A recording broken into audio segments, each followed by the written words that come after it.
السلام علیکم ویورز، ماما care T V میں خوش آمدید۔ آج کی ایپیسوڈ میں ہم بات کریں گے کہ حمل کے دوران ماں کے پیٹ میں پانی کی کمی کی کیا وجوہات ہوتی ہیں اور اس کا علاج کیسے ممکن ہے۔ جو پانی حمل کے دوران بچے کے گرد ہوتا ہے، عام طور پر وہ پانی حمل کے درمیان یا آخر میں کم ہو سکتا ہے۔ یہ پانی پریگننسی کے 18 یا 20 ہفتوں کے بعد پلیسنٹا کی مدد سے بن رہا ہوتا ہے۔ یہ پانی بچے کی خوراک کا اہم ذریعہ ہے۔ اس میں گلوکوز ہوتا ہے۔ یہ بچے کی خوراک سپلائی کرتا ہے اور بچے کی نوشونما اسی پانی سے ہی ممکن ہوتی ہے۔ جیسے جیسے بچے کی نوشونما ہوتی ہے، بچہ بڑھ رہا ہوتا ہے، ویسے ہی یہ پانی بھی بڑھ جاتا ہے اور اس پانی کی نارمل رینج 11 سے 22 کے درمیان ہوتی ہے۔ اگر 11 سے کم ہو تو پانی کی کمی ہوگی اور اگر 22 سے زیادہ ہوگی تو یہ پانی زیادہ ہونے کی علامت ہے۔ شروع کے مہینوں میں اگر بچے کے پانی میں کمی آئے تو یہ پریشانی کی علامت ہے۔ شروع کے عرصے میں آپ کے اندر کوئی انفیکشن ہوا ہوگا جس کی وجہ سے پلیسنٹا میں تبدیلی آئی اور پلیسنٹا نے پانی بنانا کم کر دیا۔ یہ بھی ہو سکتا ہے کہ بچے کے گردے پوری طرح نہیں بنے اور پوری طرح کام کرنا بھی شروع نہیں کیا،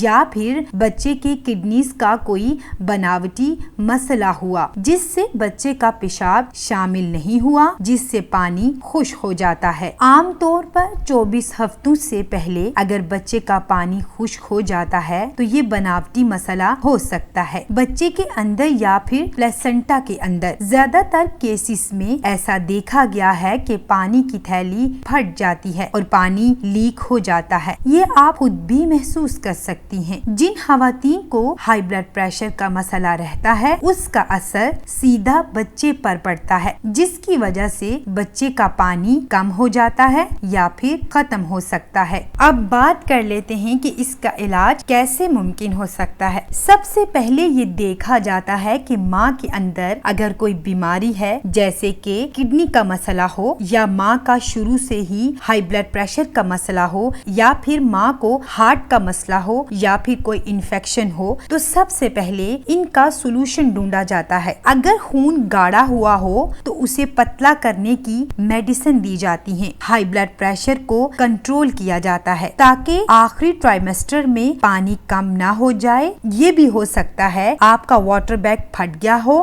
اور تھوڑا تھوڑا پانی نکل رہا ہو۔ ڈاکٹر آپ کو اینٹی بایوٹک دیتے ہیں تاکہ آپ کے دن مکمل ہو جائیں اور بچہ اپنے وقت پر ڈیلیور ہو، وقت سے پہلے بچے کو ڈیلیور ہونے سے بچایا جا سکے۔ اگر کہ آپ کے بچے کی کڈنیز میں کوئی مسئلہ آ رہا ہو یا بچے میں کوئی اور نقص ہو تو ڈاکٹر میڈیسن کے ذریعے اس کا علاج کرتے ہیں تاکہ پانی کی کمی کو پورا کیا جا سکے۔ لیکن اگر یہ سب نہیں ہو اور آپ کو سمپل پانی کی کمی ہو تو اس کا علاج صرف یہ ہو سکتا ہے کہ آپ کو پانی زیادہ سے زیادہ پینا چاہیے اور لیکوڈ سے بنی چیزوں کا استعمال زیادہ سے زیادہ کریں تاکہ آپ کو پانی کی کمی ختم ہو سکے۔ اگر آپ روزانہ کی بنیاد پر 30 منٹ کی واک کریں تو اس سے آپ کا بلڈ سرکولیشن بہتر ہوتا ہے اور پانی کی موومنٹ بہتر ہوتی ہے، جس سے آپ کا پانی بہتر ہو سکتا ہے۔ کوشش کریں کہ جب آپ حاملہ ہوتی ہیں تو ڈیلی ناریل کا پانی پیئیں۔ ناریل کے پانی میں ایسے نیوٹریشنز ہوتے ہیں جس سے ہائیڈریشن لیول بڑھتا ہے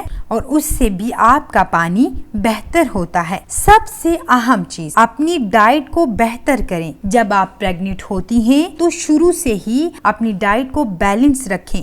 ایسے پھل اور سبزیاں کھائیں جن میں واٹر لیول زیادہ ہو تاکہ آپ کو ایسی کسی پریشانی کا سامنا نہ کرنا پڑ جائے۔ حمل کے دوران ماں کے پیٹ میں پانی کی کمی کی کیا وجوہات ہو سکتی ہیں اور ان کا علاج کیسے ممکن ہے، ہم نے آپ کو اس ایپیسوڈ میں تمام تر معلومات دی ہیں۔